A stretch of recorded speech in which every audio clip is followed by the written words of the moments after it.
Hi, Eric Simpson here from the Personal Wellness Studio, where we train clients in private to look good in public.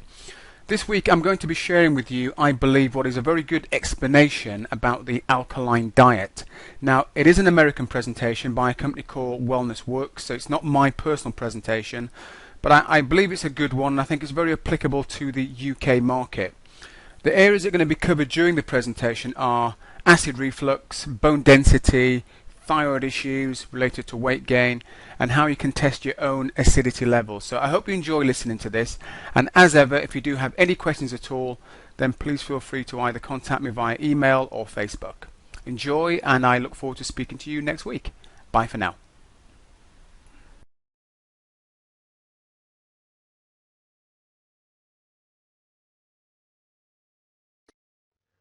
By the end of this short lesson, you'll be able to explain the answers to the following questions to your friends. Why are acid reflux medications one of the fastest growing groups of medications in the U.S.? Why is it that Americans have the highest calcium consumption in the world, yet poor bone health? How can a diet soda with 0 calories make you gain weight? Here's the second thing that'll change your life. Are you ready? Every food or beverage is alkaline, acidic, or somewhere in between. Alkalinity and acidity are measured in terms of pH, which stands for potential of hydrogen. This is a pH scale. It ranges from 0, the most acidic, to 14, the most alkaline. For example, let's consider the following pH values. Your stomach acid is 1, diet soda is 2.5, coffee 3, water 7, your blood ranges from 7.35 to 7.45, seawater is 8.5, and baking soda is 12. Ideally, human blood should be slightly alkaline, between 7.35 and 7.45 on the pH scale. Your body won't allow your pH to become imbalanced. If it did, you would die. Your body has built-in mechanisms such as respiration, perspiration, urination, and mineral depletion, which keep it in balance. The trouble begins when your body has to work overtime to maintain balance. An imbalance is primarily due to the overconsumption of acid-forming foods and beverages, as well as unhealthy stress. We consume considerably more acid-forming than alkaline-forming foods and beverages.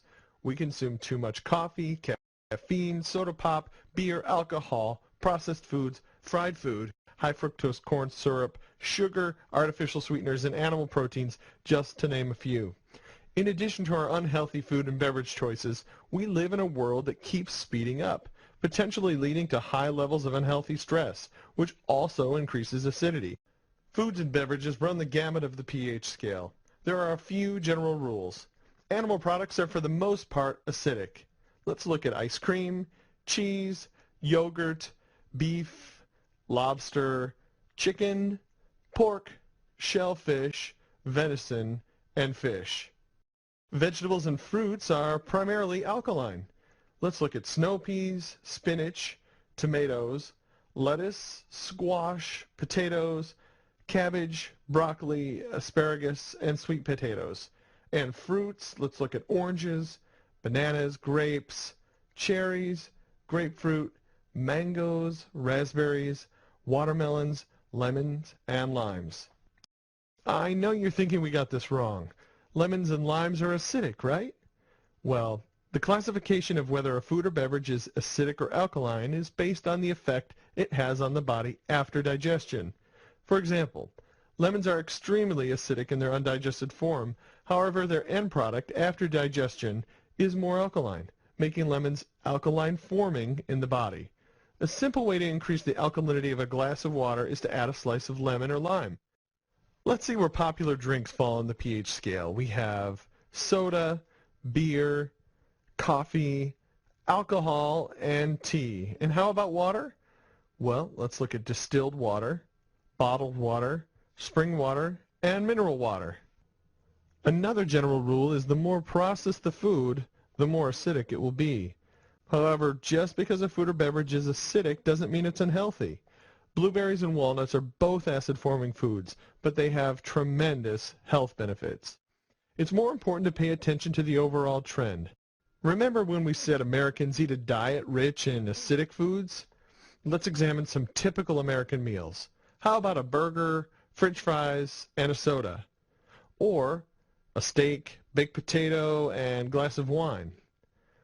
Or what about fried chicken, baked beans, corn, and a beer? Or the all-American picnic of a hot dog, potato chips, and a salad, chip, soda? These meals force your body into an acidic state. So let's bring this all together. What happens when your diet is too acidic? As previously mentioned, your body is constantly putting mechanisms in place to maintain a balanced pH. When your body has to work overtime to maintain balance, the trouble begins. As the blood becomes too acidic, less than 7.3 or so, mechanisms kick in to bring the blood pH back to about 7.4. The breathing rate increases to remove carbonic acid by exhaling carbon dioxide. The kidneys increase the acidity of the urine, minerals begin to be leached out of the body, and the blood pH is quickly back to normal. Here's the kicker. To compensate for an acid-forming diet and high levels of stress, the body uses alkaline-forming minerals such as calcium, magnesium, iodine, potassium, and sodium. Well, that's good, right? What's the problem? The problem is that by eating diets rich in acidic foods, Americans are forcing their bodies to use these precious minerals to achieve balance. Let's take a look at some health problems related to an acid-forming diet and high levels of stress. One of the fastest growing categories of medications in the U.S. are medications that relieve acid reflux. These medications relieve the discomfort, but are they truly fixing the problem? Ask yourself, why do I have acid reflux in the first place? Acid reflux medications are simply introducing alkaline-forming compounds in your body to counteract an acid-forming diet.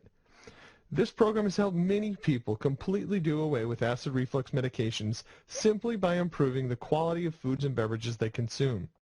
The U.S. has one of the highest calcium intakes in the world, but still has poor bone health when compared to other countries. Why? If we're consuming enough calcium to keep our bones healthy, what's the problem? An acid-forming diet forces your body to leach alkaline-forming minerals, such as calcium, to neutralize the pH of your blood. One of the major culprits is the overconsumption of acidic beverages, such as soda, coffee, energy drinks, and alcohol. And what is the #1 source of calories in America? Sodapop. The average American drinks over 46 gallons per year. Many people might say, "It's okay, I drink diet soda." We've heard of people having maybe 3 or 4 or even up to 10 diet sodas a day. Why not? They're 0 calories, right?